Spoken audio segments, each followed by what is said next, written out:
Guys, good morning. Good morning and good morning. Di ana punta guys, na course. Na course. Na course. Yaw-yaw sa tagkarijot before ko mo jote. No, time check. Bahala nas Batman sa oras. Anja medyo malabo man. Ayan. Malabo jud guys. Or against the light. So, ang akong ika-share ninyo karong buntaga guys is ugwa pa mo nakadong diri sa Bohol. Atong abawasan ni kuan oy ning dakog samot ang naong.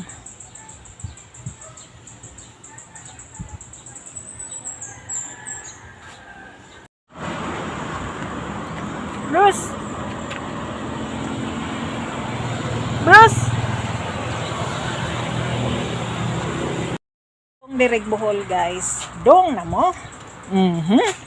Pasyal-pasyal ba pag may time kasi ang buhay minsanan lang yan, once lang ang life, so dapat atong i-enjoy, no? Atong enjoy, summer naman eh.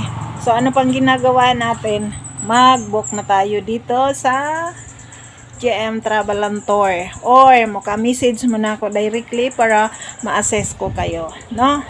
So, PM lang is the key. Ayan, this is labo.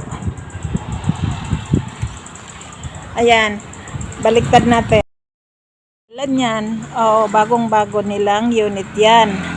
Photon XL, 18 seaters. Ayan, pwede yan pang countryside tour or any transportation services. So, dire lang yan sa GM Travel and Tour. Ito, ano yan? Narentahan yan ng isang resort. Yan. Narentahan yan. Ayan. So, ano pang ginagawa natin guys? Tapos ito pa. Dami silang, ngayon, kung isang batalyon man kayo guys, pwede rin ito.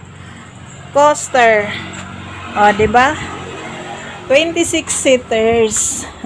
'Di ba? Pang pamilya, pang team building. Tapos unsa pa na nga kuan, outing or field trip. Message lang mo diri guys, no? Very legit. Legit na legit guys. Tapos with franchise. So walang nakakatakot, hindi kayo dapat matakot. Kay ang GM Travel and Tour is legit.